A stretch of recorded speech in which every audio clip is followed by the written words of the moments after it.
Hello बच्चों। आज का हमारा टॉपिक है भारतीय राष्ट्रवाद के उत्थान के कारण। अर्थात भारत में जो राष्ट्रीयता की भावना उत्पन्न हुई, जिसके चलते हमने अंग्रेजों की दास्ता से मुक्ति पाई, उसके पीछे क्या क्या कारण थे। आप सभी जानते हैं कि कोई भी घटना जब घटित होती है तो उसके पीछे कोई एक कारण जिम्मेदार नहीं होता, अपितु उसके पीछे अनेक घटनाएं, अनेक ऐसे परिस्थितियां होती हैं जो धीरे धीरे उस क्षेत्र विशेष में कार्य कर रही होती हैं और उन्हीं का मिला जुला परिणाम होता है, वो किसी एक संदर्भ में सामने आता है।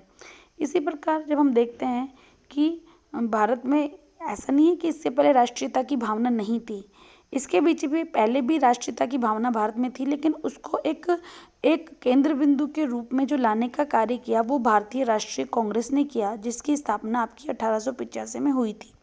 तो पूरे भारत को एक अखिल भारतीय स्तर पर एक मंच के रूप में भारतीय इकट्ठे हुए पूरे। तो उस जो मंच के रूप में इकट्ठे हुए उसके पीछे अनेक परिस्थितियां, अनेक कारण थे, उसका हम इस टॉपिक में डिस्कस करेंगे। तो उसका जो पहला जो पॉइंट आएगा वो है भारत का राजनीतिक एकीकरण।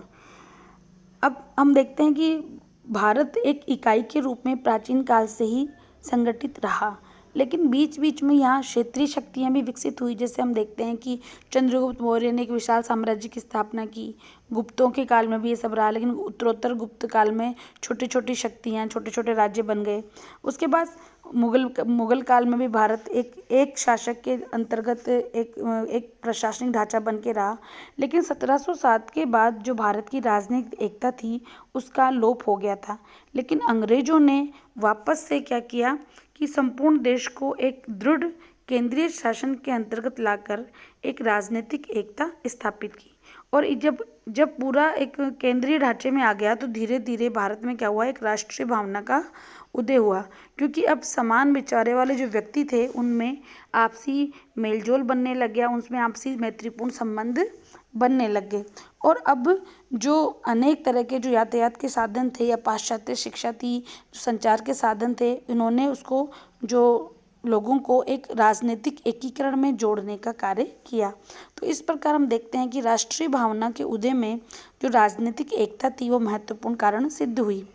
दूसरा आपका आता है समाज या धर्म सुधार आंदोलन।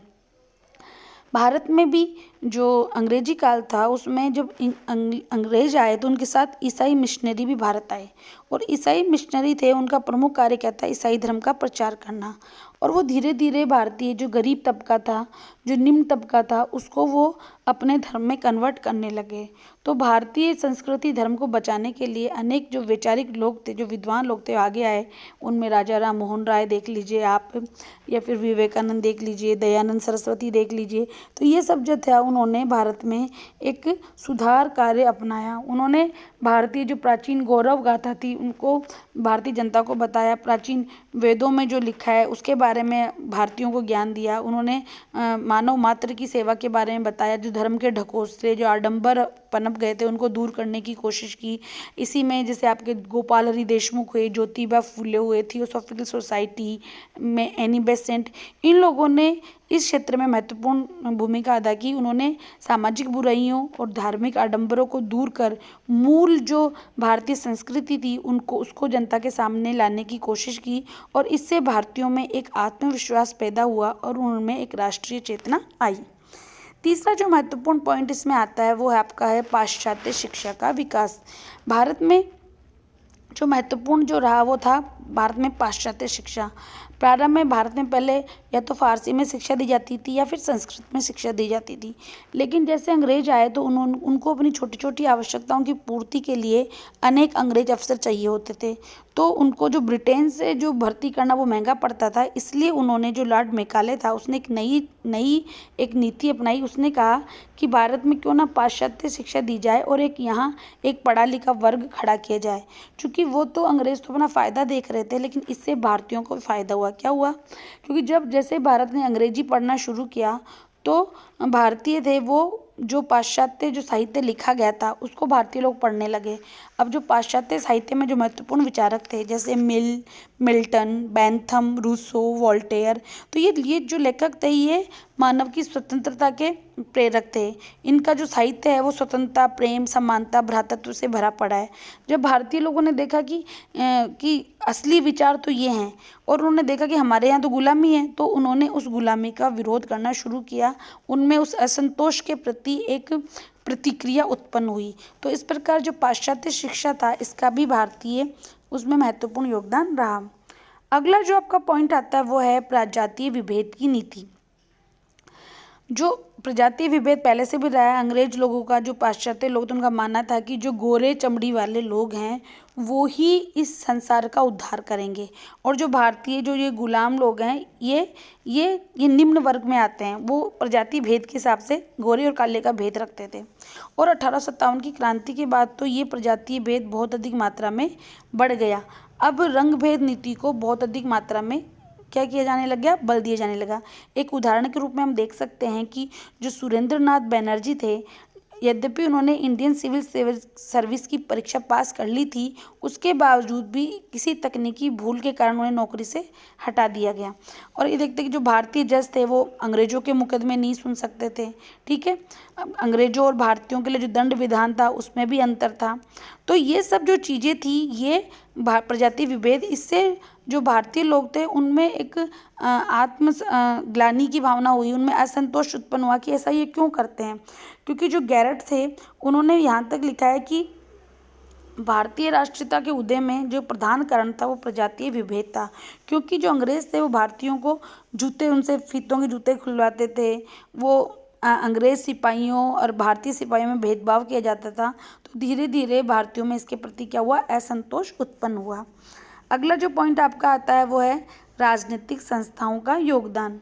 जो भारतीय जो थे वो धीरे धीरे भारत में राष्ट्रीय चेतना आने लगी थी और अनेक जो महत्वपूर्ण संस्थाओं का भारतीय द्वारा गठन किया जाने लगा। क्योंकि लेकिन ये जो संस्थाएं थी वो क्षेत्र विशेष तक सीमित थी। जैसे बंगाल में एक संस्था गठित की गई 1838 में, जमींदारों ने उसको भूमिधारकों की समिति कहा गया। इसी प्रकार 1851 में कलकत्ता में ब्रिटिश इंडियन एसोसिएशन की स्थापना हुई। 1852 में बम्बई एसोसिएशन की स्थापना हुई और मद्रास नेटिव एसोसिएशन की स्थापना हुई। तो इस प्रकार इन क्षेत्रों में इन्होंने अपने अपने प्रांतों की जो गतिविधियां थी, जो उनकी जो राजनीतिक मांगे थी, उनके तरफ उन्होंने ध्यान आकर्षित करना शुरू किया। इसी प्रकार सुरेंद्र नाथ बनर्जी ने दी इंडियन एसोसिएशन बनाई और पूना में सार्वजनिक सभा का गठन हुआ। तो इस प्रकार हम देखते हैं कि धीरे धीरे जो राजनीतिक संस्थाएं बनने लगी थी और इन राजनीतिक संस्थाओं ने जो ब्रिटिश गवर्नमेंट थी उसकी जो कार्य प्रणाली थी उसकी आलोचना करना शुरू किया। उनसे अपनी जो क्षेत्र विशेष की मांगे थी उनको बताना शुरू किया। तो इस प्रकार हम देखते हैं कि जो आम जनता थी उनमें धीरे धीरे राजनीतिक समझ अब पैदा हो रही थी और उसी का आगे विस्तारित रूप हम अखिल भारतीय कांग्रेस के रूप में सामने पाते हैं। अगला जो आपका आता है वो है समाचार पत्रों तथा साहित्य का विकास। अब भारत में सबसे पहला जो समाचार पत्र था वो 1780 में बंगाल गजट प्रकाशित हुआ। ये साप्ताहिक था, ठीक है, सप्ताह में एक बार प्रकाशित होता था। उसके बाद आपका कलकत्ता गजट आया, द इंडियन वर्ड आया, अमृत बाजार पत्रिका आई, द केसरी, द हिंदू। तो अनेक तरह से समाचार पत्र अब प्रकाशित होने लगे। फिर उसके बाद देशी भाषाओं में जो क्षेत्र विशेष में जो देशी भाषाएं बोली जाती थी उसमें उनके समाचार पत्र प्रकाशित होने लगे। जब देशी भाषा में समाचार पत्र प्रकाशित होने लगे तो लोगों को सूचनाएं मिलने लगी कि किसी क्षेत्र विशेष में क्या घटनाएं घटित हो रही है, किस प्रकार कहाँ की राजनीतिक मांगे या आर्थिक मांगे क्या है, किसानों के साथ कैसा व्यवहार किया जा रहा है। तो इन सब से जो जनता थी वो अब जुड़ने लग गई। अब उन जनता को एक जुड़ाव का माध्यम मिल गया समाचार पत्रों के माध्यम से। इसी प्रकार जो साहित्य रचा गया क्षेत्रीय भाषाओं में वो भी महत्वपूर्ण कारण था। एक था जैसे बंकिम चंद्र चटर्जी ने आनंद मंठ लिखा। इसी प्रकार हिंदी साहित्य लिखा गया, बांग्ला लिखा गया, मराठी में साहित्य लिखा गया। तो इसके अंदर उन क्षेत्रों में जो अपने जो लोक नायक हुए उनकी जीवनियाँ बताई गई, उन्होंने किस प्रकार सत्ता से संघर्ष किया ये सब बताया गया।